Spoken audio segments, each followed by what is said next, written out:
À propos des arts martiaux mixtes, vous êtes certainement au courant que de nombreux, voire la plupart des pratiquants qui veulent combattre sont aujourd'hui obligés de s'expatrier parce que les arts martiaux mixtes, le MMA est interdit en France à ce jour. Pour rappel, le président de la Fédération française de judo, Jean-Luc Rouget, a déclaré en février 2015 que tous les pratiquants de judo qui participeraient à des entraînements et qui entraîneraient des combattants d'arts martiaux mixtes seraient radiés de la Fédération de judo. C'est incroyable pour moi qu'on vienne empêcher des gens de pratiquer ce qui leur semble bon pour eux.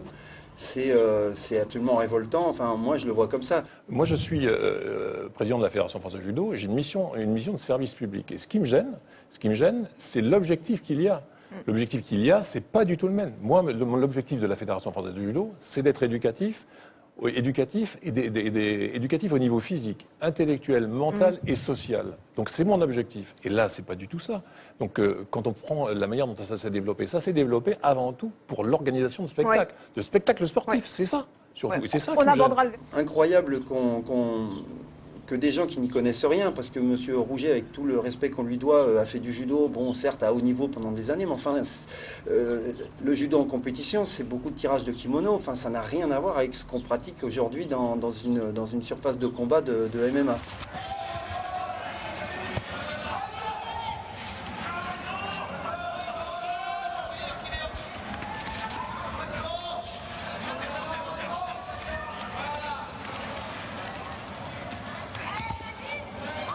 Donc, sous couvert de protection de la dignité humaine, soi-disant, toujours avec les mêmes prétextes humanitaires, droits de l'homiste, enfin, toujours un peu les mêmes choses. Le MMA, d'une part, c'est commercial, on sait déjà qui il y a derrière, et puis c'est surtout une compétition qui porte atteinte à la dignité humaine, et d'où l'interdiction. Si vous parlez des compétitions MMA où il y a des coups portés au sol, pour moi, c'est une atteinte à la dignité humaine.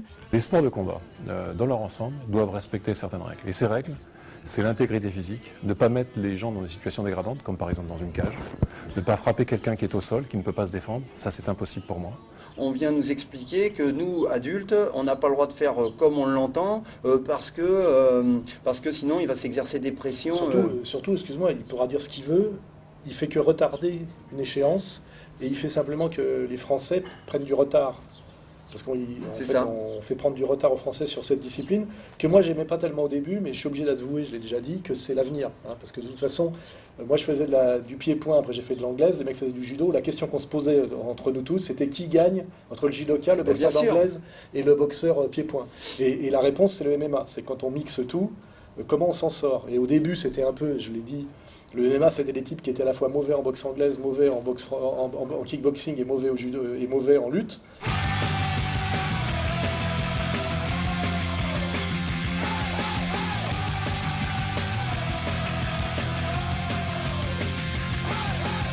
Mais c'est plus ça aujourd'hui. Aujourd'hui, on a des types qui sont bons dans tout et qui combinent les trois.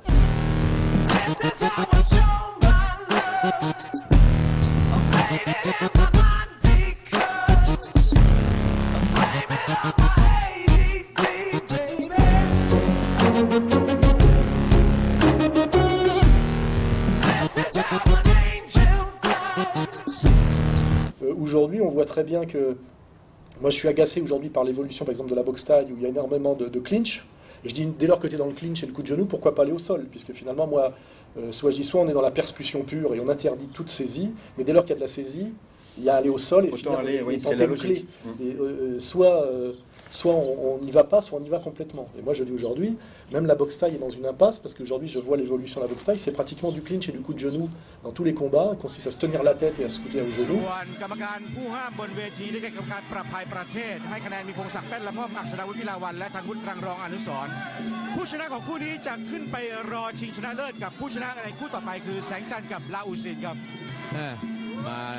Et moi, chaque fois qu'un mec me fait ça, comme ça me gonfle, je l'amène au sol. Je sais pas travailler au sol, mais moi déjà, je l'ai foutu par terre, quoi, tu vois, parce que ça m'agace, quoi.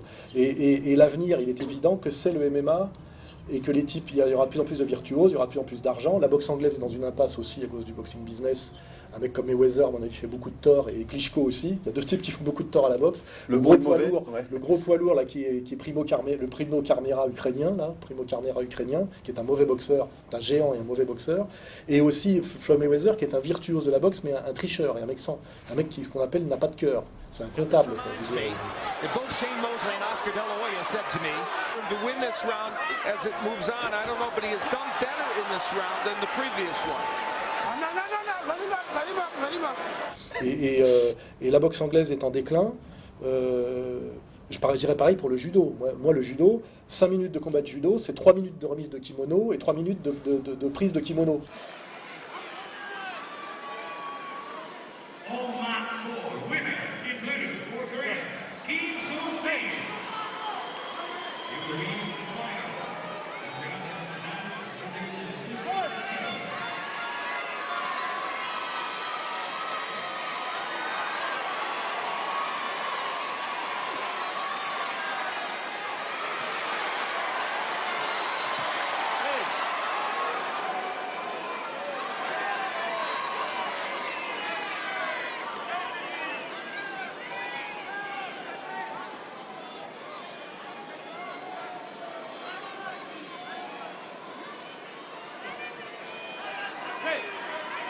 Et puis avec cette idée que quand tu as fait Ippon, tu as gagné, alors qu'en MMA, une fois que tu es sur le dos, tu commences à travailler, quoi. Et parfois même, c'est là où tu es le mieux placé pour travailler.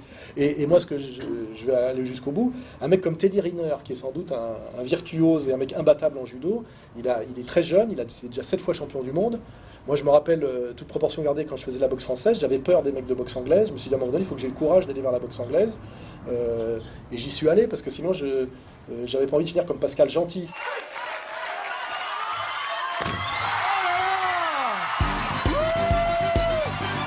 Moi, ce que j'ai envie de dire, c'est que Teddy Riner, si vraiment c'était un dur de dur, il irait se confronter au MMA avec les durs de dur du MMA, parce que une fois que tu es devenu le meilleur judoka du monde, il manque quand même des choses. Il manque la percussion, il manque aussi le fait de travailler sans kimono, et un type qui est dans les sports de combat, il se remet en question pour savoir s'il est vraiment l'homme le plus fort du monde, qu'est-ce qu'il ferait dans d'autres situations. Et moi, c'est ce que je dis, j'avais remarqué que Teddy Riner était déjà pas très courageux par rapport à Dieudonné, mais moi, ça commence à m'emmerder le judo, hein. Ça m'ennuie. Aujourd'hui, c'est pratiquement que du combat de neutralisation pour savoir qui va avoir la meilleure prise de kimono. Énormément de temps à remettre le kimono et très très peu de belles actions avec des types qui se neutralisent en mettant les fesses en arrière. Et on ne voit plus de planchettes japonaises ou de première de hanche. Ah non, c'est fini tout ça. Plus de prise de risque, on est au rendement maintenant. Il faut aller au résultat. C'est des mecs surmusclés. Hein. J'en ai fréquenté. Hein. Les mecs sont d'une puissance de bras, etc. Ils s'annulent en plus. Et d'isométrie, c'est des balèzes. Mais il y a une impasse. Et on voit que Rouget, en fait, a une réaction d'inquiétude et de peur par rapport à un sport qui est obligé, en fait, de tout balayer. Parce qu'une fois que tu as vu du MMA, le judo, franchement, c'est... Now, Eve had been criticized a bit at times being a bit of a counter fighter, but Josh is bringing enough to him that Eve should have plenty of time to engage. Josh has just got good control here in the first round. Josh is doing an excellent... Oh, look at this. Eve got his back, and Eve took him down. Oh, look how strong Josh is. He just stands right back up.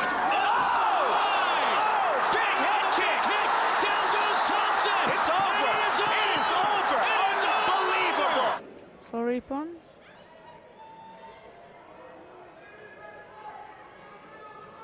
Doesn't seem Okurashvili is putting up any big fights there now since they flew. I mean, il n'y a pas de stress dans le judo. Tu ne dis pas que le mec risque sa vie, tu vois ce que je veux dire.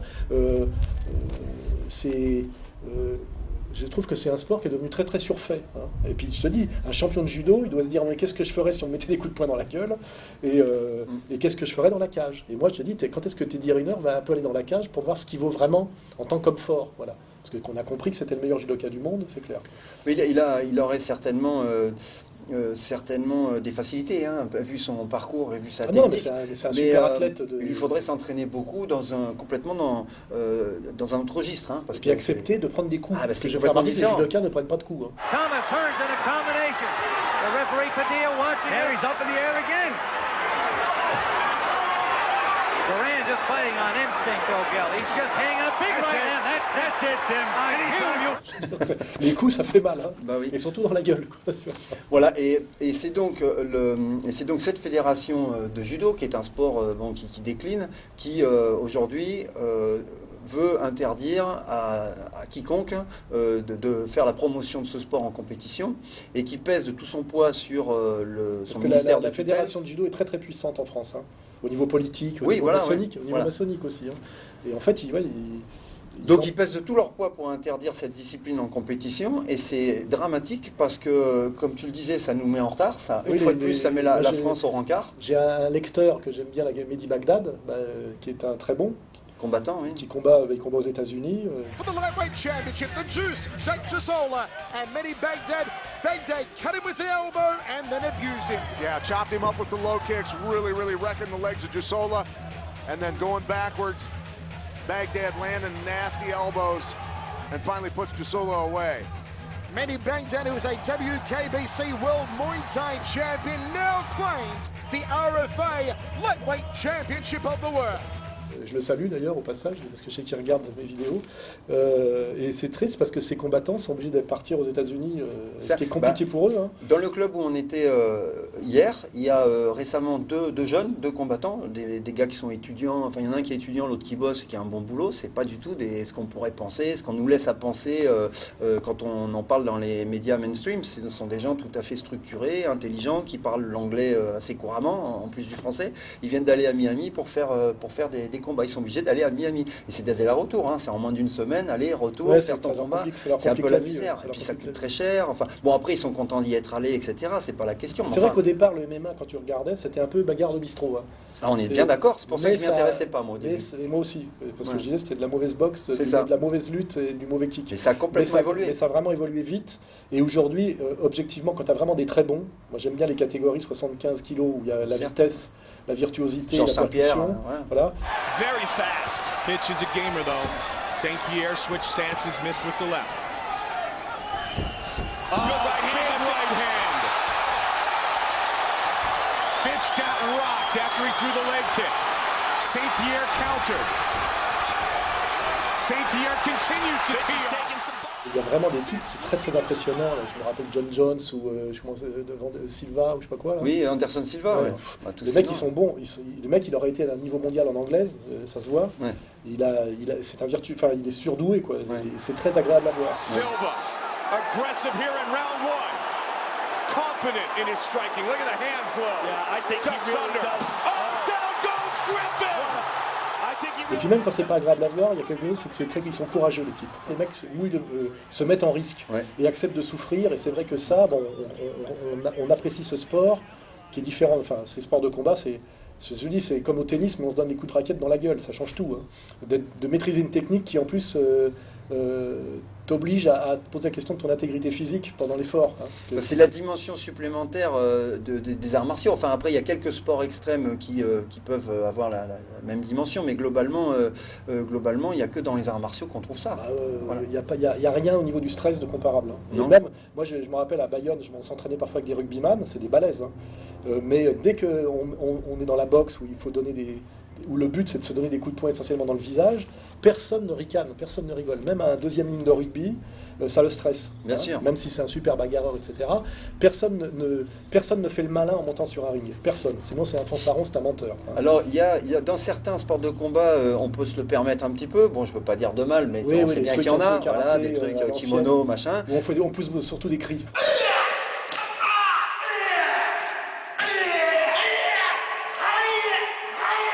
Voilà. Mais quand on est dans une surface de combat, bon, déjà en anglais c'est plus que sérieux. Après, bon, le kick, hein, le K1, tout ça, ça pique.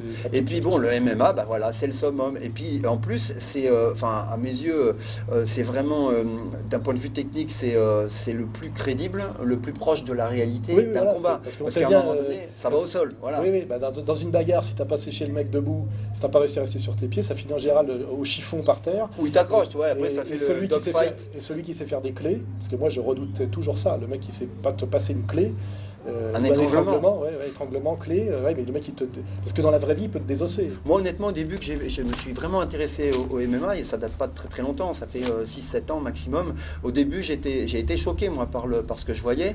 Je me souviens que je trouvais ça vraiment d'une grande violence, avec ces tout petits gants, etc. Il m'a fallu du temps, et pourtant, je suis un pratiquant de longue date de sport de combat. Il m'a fallu un petit temps pour m'adapter à la chose et pour comprendre ce qui se passait. Et pour comprendre que quand ça va au sol, c'est pas du tout un salopard qui tape sur un pauvre type qui est sur le dos. C'est pas comme ça que ça se passe.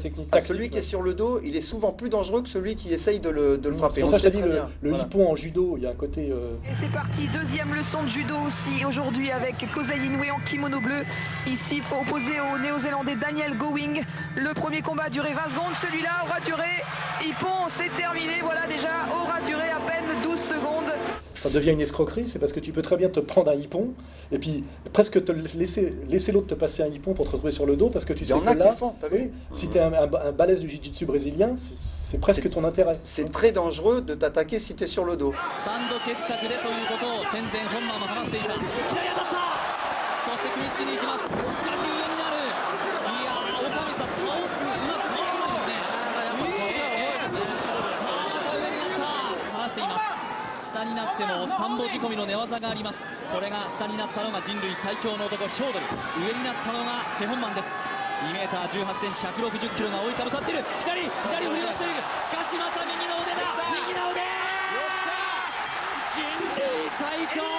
Alors bon, ça peut être dans la vie, c'est pas toujours... Non, bien sûr. C'est pas une bonne idée d'aller se foutre sur le dos entre deux bagnoles. Il vaut mieux rester sur ses appuis. Voilà, bien sûr. Il y a quand même une règle pour le combat de rue, rester le plus longtemps possible sur vos appuis. Bien sûr, bien sûr.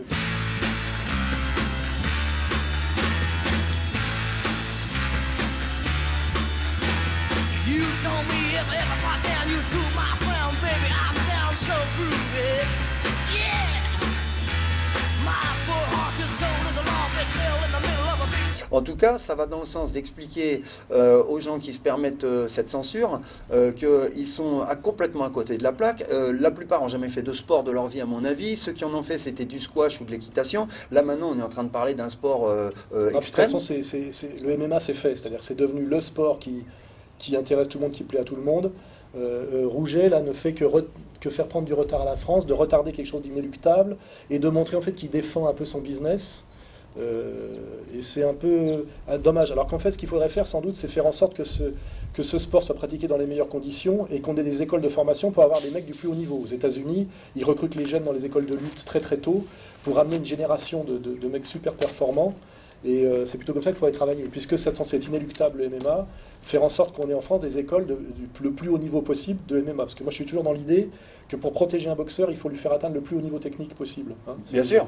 Ça a toujours été d'où ma manière de travailler. Avec l'encadrement médical et tout ce qu'il faut. Ouais. Donc c'est comme ça qu'il faudrait travailler. C'est dire, bon, ce sport est devenu le sport majeur, c'est inéluctable, il faut faire en sorte qu'en France, on puisse former les meilleurs combattants.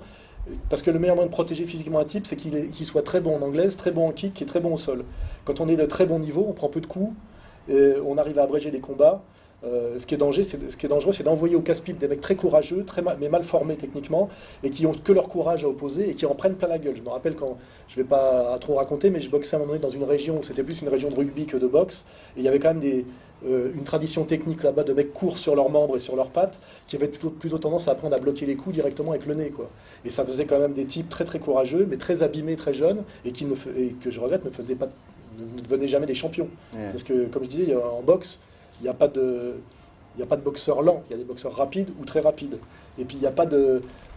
quand on est un boxeur courageux mais médiocre avec un jeu défensif faible, on ne peut pas devenir un champion. C'est pas possible, ça n'existe pas. En réalité, même pour les gens qui comprennent rien, qui croient que Tyson était un bourrin, c'est un technicien de très haut niveau, de très très haut niveau, et qui avait un jeu défensif d'esquive, qui d'ailleurs quand il a commencé à le perdre, s'est mis à perdre. C'est un type qui était un virtuose absolu, compte tenu de son style, enfin de sa morphologie qui impliquait un style. Hein. C'était un virtuose absolu. Hein. Je vais regarder dans ses premiers combats où il était au top niveau à 20 ans, ses esquives latérales en avançant, où il évite à peu près tous les coups de boxeur de niveau mondial, c'est époustouflant. Hein. C'est à 100 kilos, c'est époustouflant. Il faut rappeler tout ça. Donc pour moi, la conclusion, c'est ça. C'est la seule chose qu'on pourrait faire raisonnablement, ou que Rouget pourrait faire raisonnablement, c'est mettre le haut niveau technique qu'a la Fédération française de judo au service d'apprentissage de combattants de MMA. Or là, il fait l'inverse. Il leur dit, si jamais vous touchez au MMA, on vous vire, on vous casse votre carrière, alors qu'ils devraient au contraire faire des stages pour que les combattants de MMA profitent du savoir-faire du judo français, qui a, c'est vrai, un haut niveau. C'est dommage. C'est un peu un truc de vieux qui protège son business, qui refuse de voir le monde changer. Et j'ai la même réflexion sur la boxe française. Je trouve absurde en boxe française aujourd'hui qu'on interdise le coup de tibia. Parce que souvent, quand tu es à mi-distance, ce qui passe en enchaînement de crochets, c'est pas de ressortir pour mettre un coup de pied, c'est directement de travailler avec le tibia. Pourquoi ? C'est pas parce qu'on a des chaussures qu'on pourrait pas travailler avec le tibia. Et surtout, ce qui est encore plus grave, c'est qu'on n'a pas le droit de blocage en relevant la jambe en boxe française. Oui, bien sûr. Alors que contre ce qu'on appelle chez nous un fouetté bas, c'est-à-dire un low kick, la seule chose à faire, c'est de remonter la jambe pour le bloquer. On n'a pas le droit de faire ça, c'est-à-dire qu'on est obligé de ramasser les coups sur les cuisses ou alors de faire des changements de garde ou des déplacements très rapides, ce qui est au détriment de l'efficacité des appuis et de la frappe. Normalement, en boxe française, s'ils ne veulent pas non plus se voir totalement marginalisés, parce qu'on voit que les mecs très doués en boxe française sont obligés d'aller au kick pour faire des carrières ou gagner un peu d'argent, etc. On a l'exemple de Farina. Farina est très en rythme maintenant qu'on approche de la mi-combat. Oh, le coup de pied en revers. Ouais, Farina, il aime bien les uppercuts.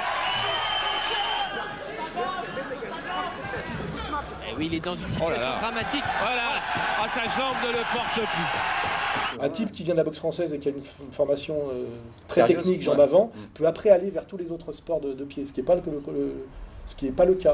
Oui, bah oui, on l'a bien vu hier. Les mecs de boxe thaï, souvent, ont perdu contre un mec de boxe française, simplement pas sur la puissance ou le côté guerrier, mais parce qu'ils n'arrivaient pas à toucher. Parce que eux, ils attendent, ils travaillent jambes arrière, etc. J'en parlais avec Skarbowski, il s'est fait battre par un des plus grands champions de boxe française, simplement parce qu'il n'a pas pu... Il a passé de tout le combat à le courir après, quoi, et à se faire toucher sans toucher, quoi. Et c'est toute cette réflexion qu'il faut avoir sur les types qui bloquent leur sport, parce qu'en fait, ils sont bloqués sur leur époque. Et on peut critiquer sur le judo, mais on peut aussi critiquer effectivement sur la boxe française. Il faut autoriser le blocage en relevant la jambe sur ce qu'on appelle un fouetté bas, et il faut autoriser le coup de tibia quand à la volée sur des enchaînements de crochets à mi-distance. Le coup de jambe qui passe naturellement, c'est le tibia. S'il faut ressortir pour mettre un coup de pied, t'es super handicapé. Ouais. Donc, en France, on a toujours ce côté... plaisir, prendre du retard pour le plaisir. Ouais, mais je crois qu'il y a qu'on a un gros réservoir. Hein. Oui. On a grâce, il faut bien qu'il y ait quelques chances pour la France, grâce à l'immigration et à notre très grande palette morphologique en France et ethnico-morphologique, on a des réservoirs de champions en France comme on n'en a jamais eu. Hein. Des jeunes, il y en a plein les cités. C'est-à-dire que si on voulait, on pourrait faire comme l'Allemagne de l'Est. Hein. On est déjà très bon dans des tas de sports, maintenant handball, basket, on voit bien le rapport entre l'immigration et le basket traditionnel. En fait, on pourrait avoir des combattants de MMA de très très haut niveau avec le réservoir qu'on a en France de jeunes. Bah, t'as vu au club, il y a de la jeunesse et les gars ils sont en forme, ils s'entraînent tous les jours, ils ont la volonté, mais on leur explique ici dans ce pays, bah non, en fait on reconnaît pas votre sport, on vous laisse le pratiquer en salle, mais allez pas vous aviser de vous rencontrer officiellement. Et ça c'est incroyablement idiot, d'autant que économiquement c'est une catastrophe, parce que quand on connaît le chiffre d'affaires que réalise la société qui organise l'UFC, l'Ultimate Fight Championship. Donc c'est la société Zuffa. Et ces gens-là ont déclaré en 2013, je crois, 1 milliard de recettes. Et en 2014, 1 milliard ou 1,2 milliard. Enfin, j'ai pas de document précis là-dessus, mais c'est ce que j'ai entendu. Regarde, quand tu vois aussi qu'ils ont failli supprimer des sports olympiques la lutte, ce qui aurait fait disparaître la lutte. On a des pratiquants de lutte en France, c'est un sport qui fait chier tout le monde, que ce soit la lutte libre ou gréco-romaine. On pourrait se servir de ces compétences de la lutte pour aller vers le MMA ou pour encadrer le MMA, former le MMA. Et des lutteurs pourraient enfin trouver peut-être aussi des débouchés pour survivre, parce qu'on a des lutteurs en France, leur avenir en général, c'est d'être employé municipal, quoi. Hein, et même quand ils ont fait une médaille olympique. Et là, je dis, on a réintroduit la lutte, je crois, dans les sports olympiques, parce que sinon c'était la disparition totale, parce qu'il n'y a que l'olympisme qui permet à la lutte de vivre. Et la lutte, c'est un tiers du MMA. Hein. Ah oui. Oui, aux États-Unis, ils recrutent chez les lutteurs pour amener les types. Daniel Cormier, qui est très fort en poids lourd, je crois qu'il a été 2 fois champion olympique. Enfin, en tout cas, il a eu des titres. T'imagines si on mettait la fédération de lutte, la fédération de judo, la fédération de boxe et la fédération boxe française, discipline assimilée, machin, qui dirait à la limite, on va aider une élite MMA française. Dans chacune de ces disciplines, on a des très bons. Hein. Bien sûr. Des bons en judo, bons en lutte, bons en kick au niveau mondial et en taille. En anglaise, c'est peut-être là où... Enfin, en amateur, on n'est pas si mal que ça. Non, c'est plutôt c'est comme ça qu'il faudrait aller.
Heavyweight champion of the world, Tito Ortiz! Ernesto Machina!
I don't say that we should not, I don't think that we should fight with emotion, but with fierce determination to dominate and exterminate.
punches.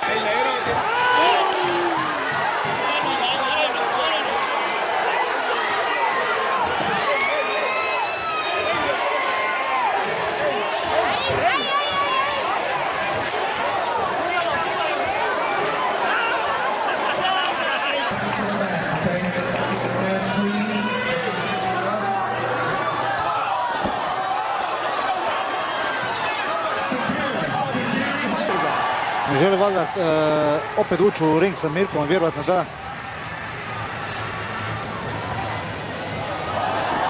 Opa, toliko je gurno da je pao na pod. Evo meč odmah. Ovo bi rekao ipak da je malo show, a možda i nije skroz. Evo tu i Mlinarić, Drviš, tamo leti sve. Što je trebalo tamo tužiti, ali smije se.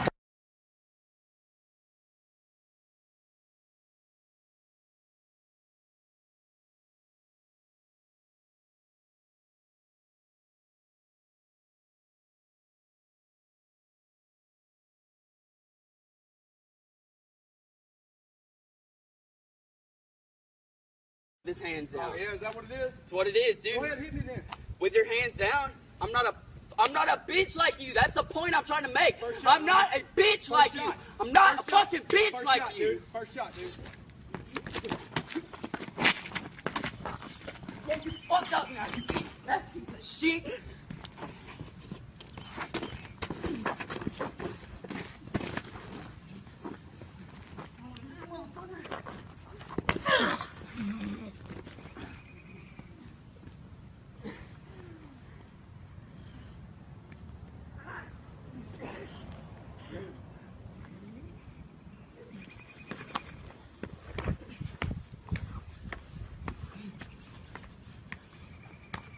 Bitch. Don't do it again, bitch. I'll fucking have mercy on you. Have mercy on you, come get it. You wanna start some more shit? No, shake my hand and leave it at that. You wanna start some more shit?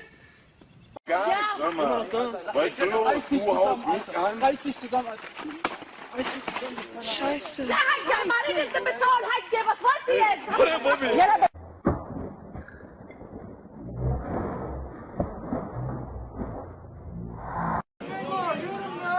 Ain't gonna hit him! Do something! Do something! Do something! Do something! Do something! Ooh! Oh! Let's stop! Let's stop! He's up!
Fuck you talking about, man? I'm out here gold, nigga. Suck my dick, nigga. I'm out here. What's up?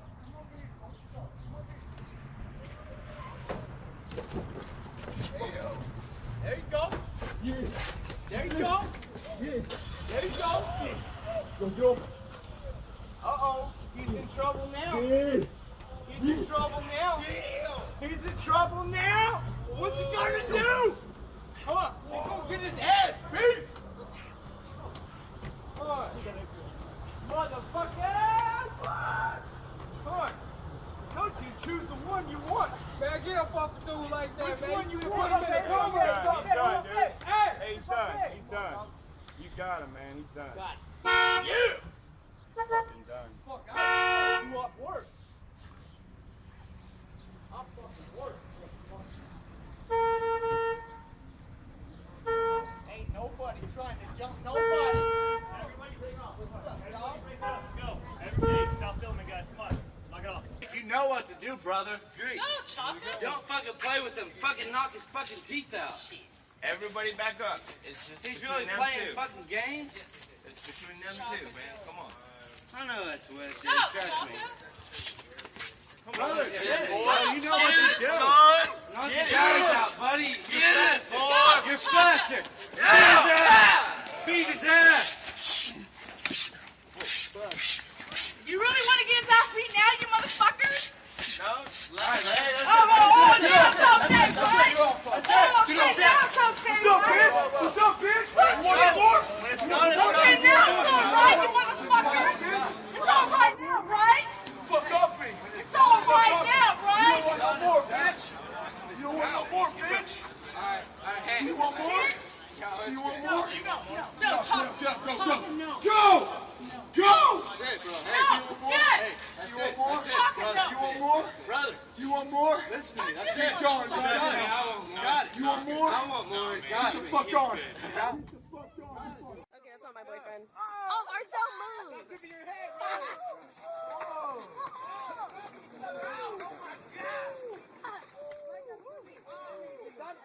Hey, Bonzo, you better hit that nigga back, nigga. That nigga's killing you, nigga. And this is what happened at McDonald's. Taking him, nigga. Keep taking him. Oh, get the hat, get the hat. Stop grabbing him. Stop grabbing him.